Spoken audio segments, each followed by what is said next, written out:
اپنے ارد گرد دیکھیے، آپ کو بہت سے ایسے لوگ نظر آئیں گے جو کہ دوسروں سے ناراض ہیں۔ ایسے لوگ جن کو کبھی اپنے خامند یا بیوی کے ساتھ، کبھی اپنے افسروں کے ساتھ اور کبھی اپنے رشتہ داروں کے ساتھ مسائل ہیں۔ ان جھگڑوں کو ختم کرنا رشتے کا سب سے اہم حصہ ہے۔ اگر آپ کو رشتوں میں اور دوسروں سے تعلق میں دشواری پیش آتی ہے تو پھر آپ کبھی بھی اپنے آپ کو مکمل محسوس نہیں کر سکتے۔ یہ ہمیشہ آپ کی زندگی پر اثر انداز ہوتا رہے گا اور یہ ہمیشہ آپ کی جسمانی اور جذباتی صحت کو متاثر کرے گا۔ دوسروں کے ساتھ رشتے بہت پیچیدہ ہوتے ہیں اور وہ ہمیشہ تبدیل ہوتے رہتے ہیں، کیونکہ آپ لاشعوری طور پر ان سے رابطہ رکھتے ہیں۔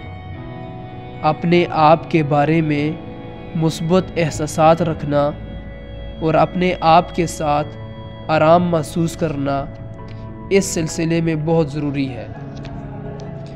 اگر آپ خود محفوظ نہیں ہیں تو آپ دوسروں پر بھی لاشعوری طور پر اپنے منفی جذبات کا اطلاق کریں گے۔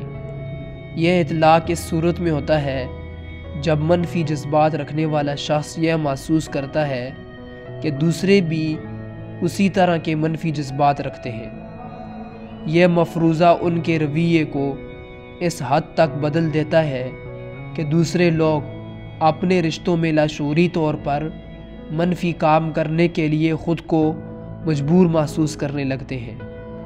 لہٰذا ان منفی جذبات کا دوسروں پر اطلاق ایک ناقابل انکار حقیقت بن جاتا ہے، اور اس تمام عمل کو ہی ہم اطلاق شدہ شناخت کا نام دیتے ہیں۔ جم رون کہتا ہے، ہماری اندر کی دنیا ہی ہماری باہر کی دنیا تخلیق کرتی ہے۔ ایک تربیت کار کی حیثیت سے ہم یہ محسوس کر سکتے ہیں کہ کب دوسرا شخص ایک منفی جذبے کا سہارا لے رہا ہے۔ ہم اس کیفیت کو پہچان لیتے ہیں اور پھر اس پر قابو پانے کی کوشش کرتے ہیں۔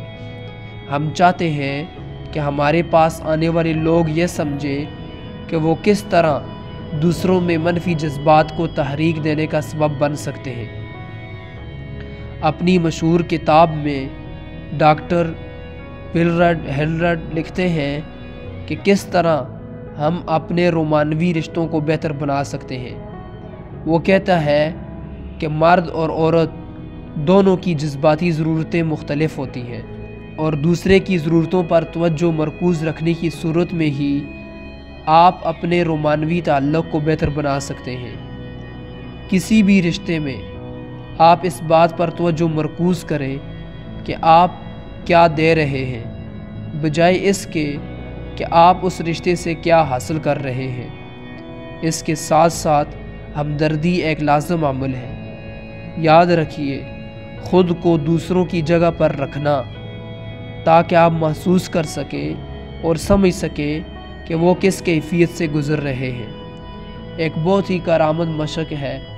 اسٹیفن کوے اپنی کتاب میں لکھتا ہے کہ پہلے دوسرے لوگوں کو سمجھنے کی صلاحیت پیدا کرو، اس کے بعد یہ امید رکھو کہ دوسرے لوگ آپ کو سمجھیں۔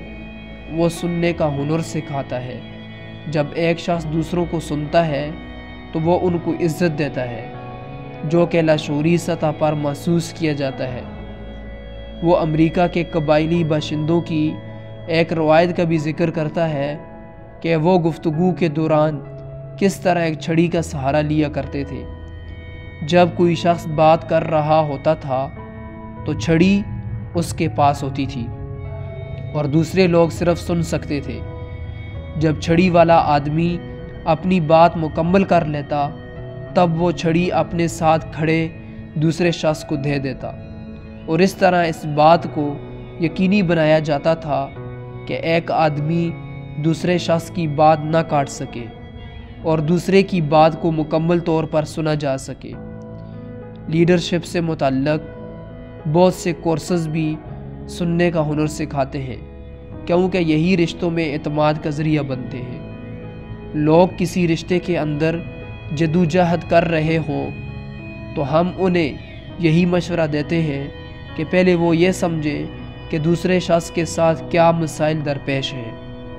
جب میں ایک بار میں یہ بات سمجھا دیتا ہوں تو اس کے بعد وہ لوگ سکون محسوس کرتے ہیں اور رشتوں کی خاطر کچھ قربان کرنے کے لیے تیار ہو جاتے ہیں۔ رشتے زندگی کا حاصل ہے۔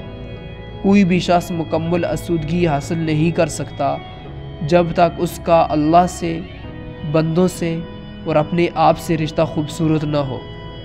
اس بارے میں سوچئے، جب آپ کوئی کامیابی حاصل کرتے ہیں تو آپ اسے کسی ایسے شخص کے ساتھ بانٹنا چاہتے ہیں جس سے آپ محبت کرتے ہیں۔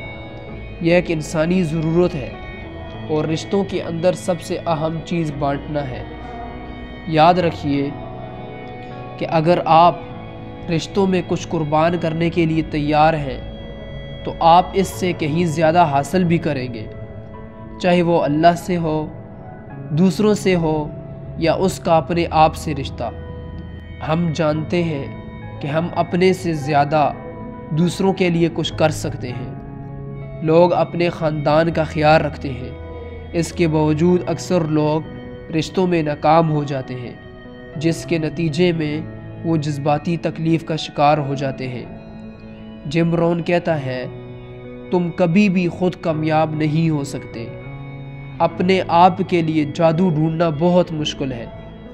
آپ کو جو بھی ضرورت ہو اس کو دوسرے شخص کے لیے مکمل کیجیے۔ اگر آپ احترام چاہتے ہیں تو دوسروں کا احترام کیجیے۔ اگر آپ رشتے کے اندر برداشت چاہتے ہیں تو خود صبر کا مظاہرہ کیجیے۔ اگر آپ چاہتے ہیں کہ دوسرے آپ کے بارے میں رائے قائم نہ کریں تو خود بھی دوسروں کے لیے رائے قائم مت کریں۔ بانٹنا ہی دراصل آپ کے لیے حاصل کرنے کا آغاز ہے۔ مسجد کا امام، گرجا گھر کا پادری یا مندر میں کھڑا پروہت یہ کہتا ہے کہ دینا اچھا ہے، کیونکہ جب آپ تقسیم کریں گے تو اللہ تعالیٰ بھی اس کے صلے میں آپ کو کئی گنا واپس لوٹائے گا۔ وہ ہمیشہ آپ سے کہتے ہیں کہ آپ کو جھوٹ نہیں بولنا چاہیے اور لوگوں کو دھوکہ نہیں دینا چاہیے، لیکن اس کا آپ لوگوں پر زیادہ اثر نہیں ہوتا۔ اس کی وجہ یہ ہے کہ وہ آپ کو اس کے کام کرنے کا طریقہ نہیں سمجھا رہے ہوتے۔ اگر آپ عملی طور پر یہ بات لوگوں کو سمجھائیں کہ کیسے دوسروں میں بانٹنے سے آپ کو حاصل ہوتا ہے اور سچ بولنے سے آپ کو کیا فائدے حاصل ہوتے ہیں، تو آپ کا لاشعور بھی اس کو تسلیم کر لے گا اور آپ کا رویہ حقیقتاً تبدیل ہو جائے گا۔ مثال کے طور پر جاپانی انجینئر کی ثقافت کو سمجھنے کی کوشش کیجیے۔ ان کی ایمانداری اور وفاداری اپنے ادارے، اپنے ملک اور اپنی ملازمت کے ساتھ اتنی زیادہ ہے کہ وہ اس چیز کی پرواہ نہیں کرتے کہ ان کو کیا مل رہا ہے، بلکہ وہ صرف یہ سوچتے ہیں کہ وہ دوسروں کو کیا دے رہے ہیں۔ اب اس چیز کا موازنہ ان لوگوں کے ساتھ کیجیے جو اس وقت شکایت کرتے ہیں جب دوسروں کو ترقی ملتی ہے یا ان کی تنخواہ میں اضافہ ہوتا ہے۔ انہیں ایسا لگتا ہے کہ ان کے ساتھ ناانصافی ہوئی ہے اور انہیں ان کا حق نہیں۔ اب سوچئے کہ ان میں سے کس کو زیادہ حاصل ہوگا؟ ظاہر ہے اسی شخص کو جو زیادہ وقت، زیادہ توانائی، زیادہ خلوص اور زیادہ وفاداری کے ساتھ کام کر رہا ہے، اور یہ سب بانٹنے کی مختلف شکل